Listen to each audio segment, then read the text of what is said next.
วันนี้เฮาเลยมาปูถึงเรื่องข่าวดีของพระเจ้าที่มาถึงเฮาถ้าเฮาใครฮู้เรื่องสังสักเรื่องหนึ่งเฮาก็ได้ศึกษาและอ่านประวัติของกุนนั้นเฮาก็ถึงจะฮู้ต้นสายปลายเหตุและกุนนั้นเกิดมาได้ซั้นซื่อเฮาก็ถึงจะฮู้ว่า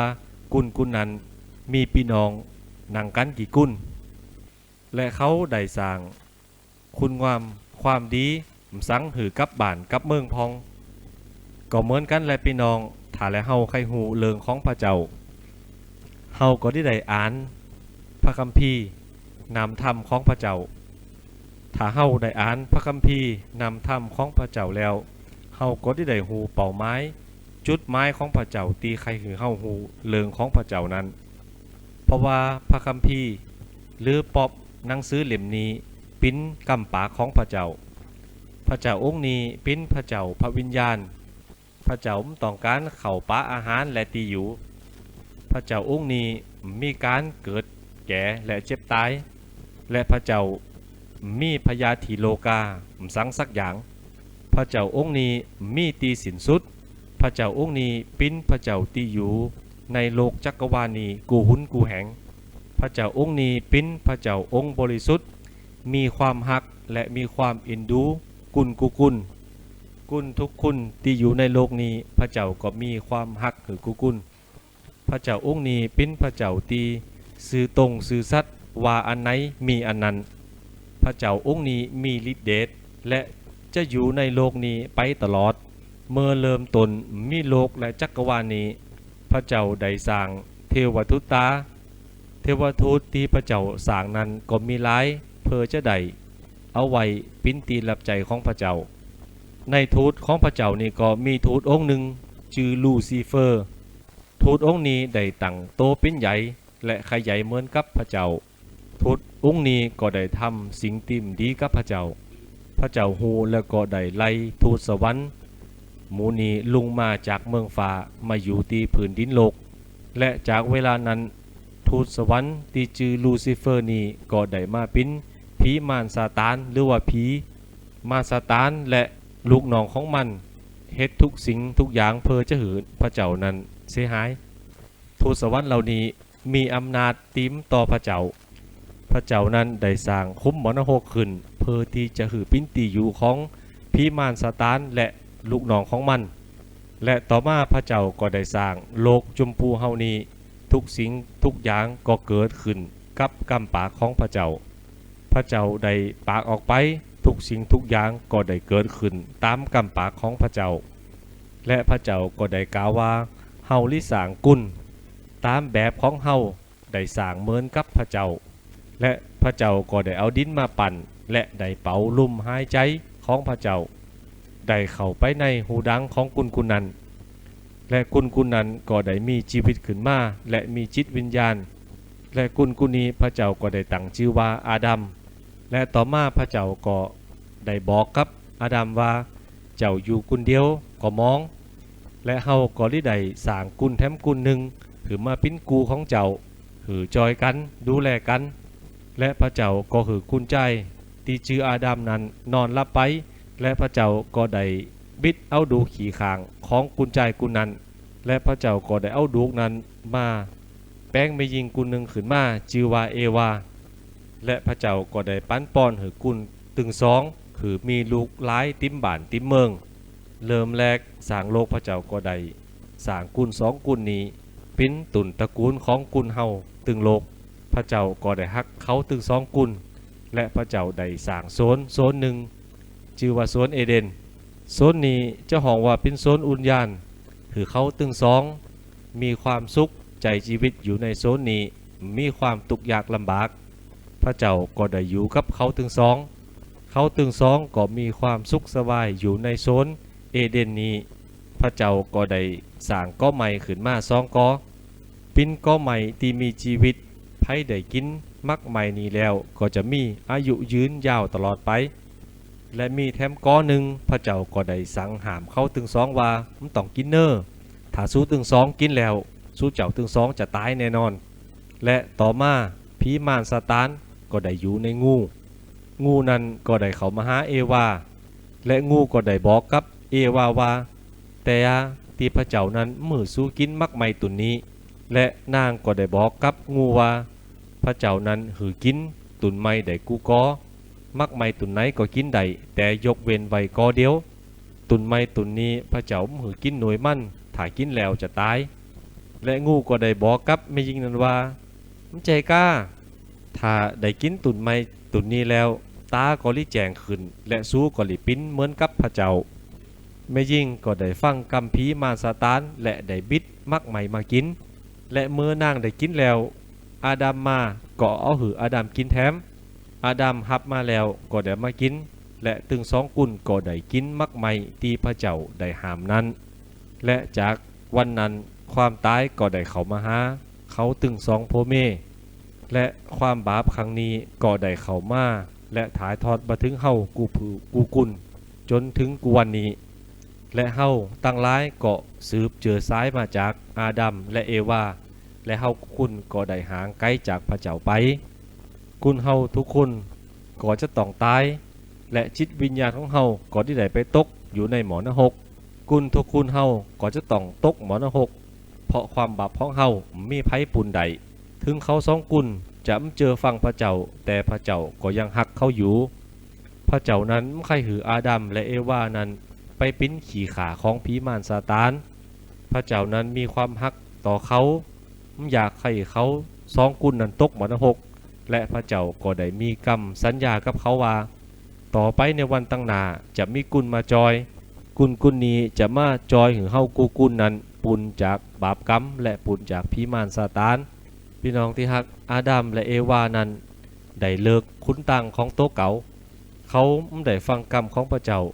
พระเจ้าก็ได้ไล่เขาสองพ่อแม่นั้นออกจากสวนเอเดนเมื่อเขาได้ออกจากสวนเอเดนหรือว่าสวนอุญญาณแล้วเขาตึงสองก็มีลูกหลานเกิดขึ้นมาหลายกุนในเวลานั้นลูกหลานของอาดัมเอวาก็ได้ปากภาษาเดียวกันและเขาตั้งหลายก็ได้โจกันมาอยู่ตีเดียวกันเขาก็ได้อู่กันว่ามาเลาะเฮาได้สร้างเมืองปิ้นเมืองที่สูงขึ้นไปฮอดเมืองฟ้าปุ่นถ้าเฮาเฮ็ดมันอีเฮาก็จะได้แยกย้ายกันไปหลายตีหลายตั้งและพระเจ้าได้ฮู้ว่าเมื่อเฮาลิตั้งโตปิ้นใหญ่และขยายเหมือนพระเจ้าก็ได้ทำมือเขานั้นแตกกันไปอยู่กุลตีกุลต่างภาษาของเขาก็ได้อู่กันปิ้นหลายภาษาและเมื่อเขานั้นอู่กันหูกำกันแล้วที่ว่าลิสางเมืองหรือมันสูงนั้นเขาก็ไม่ได้สร้างเฮและนับจากเวลานั้นภาษาต่างๆก็ได้เกิดขึ้นหลายภาษาในโลกนี้พี่น้องที่ฮักพระเจ้าองค์นี้เป็นพระเจ้าของทุกชนชาติและกูภาษาพระเจ้านั้นหูกูสิงหูภาษากูอย่างในโลกนี้เพราะพระเจ้าได้เป็นผู้ตีประทานหือกูกุลตามชนเผ่าของเขาพระเจ้านั้นเคยลืมคำสัญญาที่ใดบอกกับอาดัมและเอวาไว้ในสวนอุญญาณที่พระเจ้าได้สัญญาว่าจะมีกุลหนึ่งเกิดมาเพื่อจะจอยเขาตั้งหลายและต่อมาเวลาผ่านมาหลายพันปีก็ได้มีประเทศหน่อยประเทศหนึ่งอยู่ตั้งตะวันออกกลางชื่อว่าประเทศอิสราเอลเทวทูตก็ได้ปรากฏต่อหน้าแม่หญิงสาวกุลหนึ่งมาปรากฏต่อหน้านางมารีนั้นปิ้นกุลเจอถือพระเจ้าทูตสวรรค์ก็ได้บอกกับมารีว่ามารีเอ๋ยสู้นั้นปิ้นกุลที่พระเจ้าฮักปิ้นกุลที่พระเจ้าได้โปรดเลิก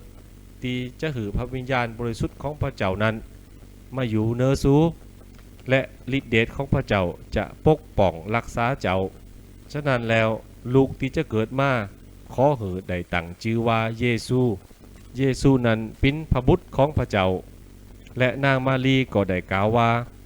ขอหือเลิงนี้ปิ้นไปตามกำปากของพระเจ้าเลาะเมื่อทูตสวรรค์กลับไปแล้วต่อจากนั้นมารีก็ได้ม่านลูกโดยพระวิญญาณบริสุทธิ์โดยฤทธิเดชของพระเจ้าและมารีก็ได้เกิดลูกปิ้นกุญใจชื่อว่าเยซูกุลผู้นี้แหละที่จะมาจอยกุลในโลกจุมปูนี้คือเฮานั้นปุนกรรมปุนเวรปุนอำนาจของผีมารซาตานคือเฮานั้นปุนจากหมอนรกและปิ้นผู้ที่จะนำเฮานั้นขึ้นไปเมืองสวรรค์จันทร์ฟ้าเฮานั้นที่ได้ไปอยู่กับพระเจ้า และจะมีชีวิตตีสุขสบายอยู่บนสวรรค์กับพระเจ้าเฮากุกุลที่วางใจและเจอในพระเยซูเมื่อพระเยซูอายุได้30 ปีพระเยซูก็ได้เลิกเอาลูกศิษย์หรือว่าสาวก12กุลและพระเยซูก็ได้เริ่มตั้งตุนซ้อนเหตุการณ์เรื่องของพระเจ้าและพระเยซูก็ได้สร้างสิ่งอัศจรรย์หลายอย่างเพื่อจะให้กุลตั้งหลายหัวพระเยซูนั้นเป็นพระบุตรของพระเจ้าเป็นผู้ที่จะมาโปรดโลกและจอยกุลตั้งหลายหือรอดและต่อมาพระเยซูก็ได้สำแดงคือกุลตั้งหลายได้หูได้หันว่าโตพระเยซูนั้นมีฤทธิ์อำนาจที่จะยกกำเวรของเฮากุลใดมีเหตุการณ์ครั้งหนึ่งพระเยซูได้หันกุลปิ้นงอยพระเยซูก็ได้อู่กับกุลงอยนั้นว่าลูกเอ๋ยบาปของเจ้านั้นเฮาได้ยกแล้วบาปกรรมของเจ้านั้นหมดแล้วคือเจ้านั้นลุกขึ้นและย่างไปและในเวลานั้นกุลงอยกุลนั้นก็ได้ลุกขึ้นและย่างออกไปและกุลนั้นก็ได้สรรเสริญพระเจ้าและดีใจและเหตุการณ์หลายครั้งก็ทำให้เฮาฮู้ว่าพระเยซูนั้นก็คือพระผู้สร้างและมีเหตุการณ์ครั้งหนึ่งคืนนั้นอยู่กลางน้ำแม่มหาสมุทรในเวลานั้นลูกศิษย์พระเยซูและพระเยซูก็อยู่ในเฮอพระเยซูก็ได้บอกกับลุ่มว่าหือหยุดและคืนลมในน้ำแม่มหาสมุทรเมื่อได้ยินคำสั่งของพระเยซูแล้วก็หยุดและพระเยซูก็ได้สำแดงหือเฮาได้หันว่าพระเยซูนั้นมีอำนาจเหนือผีมารซาตานทั้งหลายอยู่มาวันหนึ่งพระเยซูได้หันกุญแจกุลหนึ่งผีได้เข้าเขาและกุลนั้นก็มีความทุกข์ยากลำบากและพระเยซูก็ได้อู่กับผีเฮาขอสั่งเจ้าคือออกจากกุญแจกุลนี้ผีนั้นก็โกและได้ออกไปกำเดียวและเขาก็ได้หายดีเหมือนเก่าเหมือนหลังและต่อมาพระเยซูก็ได้แสดงว่าพระเยซูนั้นเป็นผู้ที่ได้ประทานชีวิตและมีกุญแจกุลหนึ่งชื่อว่าลาซารัสกุลนี้ได้ตายและเอาไปฝังอยู่ในถ้ำแล้ว4 วันพระเยซูนั้นได้ไปหาลาซารัสที่ในถ้ำและบอกกับลาซารัสว่าออกมาเลาะ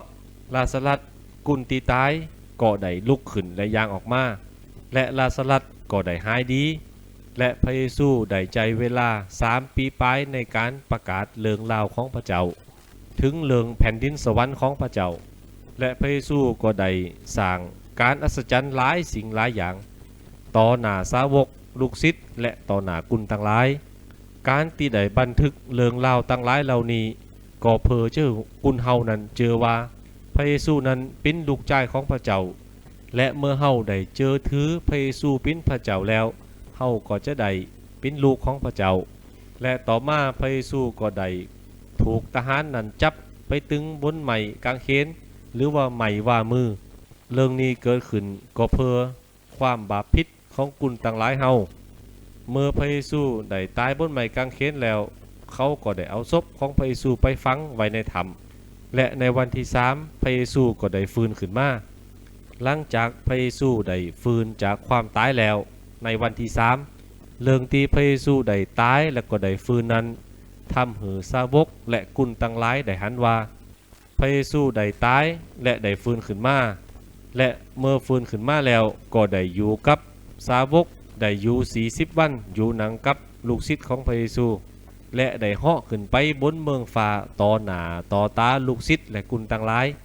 และพระเยซูสัญญาว่าจะปอกกลับมาเป็นครั้งที่2พระเยซูได้บอกกับเฮาทั้งหลายว่าเฮาเป็นต่างนั้นและเป็นชีวิตถามเจอและวางใจในเฮามีไผสักกุลหนึ่งที่หรือไปหาพระเจ้าใดมีแต่ต่างนี้เจอถือเฮาวางใจเฮาถึงจะขึ้นไปหาพระบิดาบนสวรรค์ใดถ้าไผเจอในเฮาก็จะได้ขึ้นไปอยู่บนสวรรค์จันทร์ฟ้ามีชีวิตตลอดไปและถ้าผู้ใดติมเจอในเฮาพระคัมภีร์ได้บอกไว้ว่ากุลติมเจอพระเยซูก็จะได้ลุงไปอยู่ในเมืองหมอนรกพระคัมภีร์ได้บอกว่า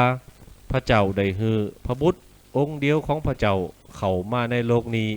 เพื่อที่จะจอยเหลือเฮากูผู้กูกุลได้ไปอยู่กับพระเจ้าบนสวรรค์ขอเฮากูกุลวางใจและเจอถือในพระเยซูปิ้นเมและพี่น้องถ้าเฮาใครมีชีวิต ที่จะอยู่กับพระเจ้าบนเมืองฟ้าสวรรค์ตลอดไปถ้าเฮาใครปุนจากบาปจากกรรมถ้าเฮาใครปุนจากอำนาจของผีมารซาตานถ้าพี่น้องใครปุนจากสิ่งตั้งหลายติมดีเหล่านี้ขอให้พี่น้องนั้นได้เข้ามาเจอในพระเยซูขอเฮากุกุนนั้นเจอถือและวางใจในพระเยซูเพราะพระเยซูนั้นเป็นพระเจ้าองค์ที่ได้มาโปรดโลกตั้งหลาย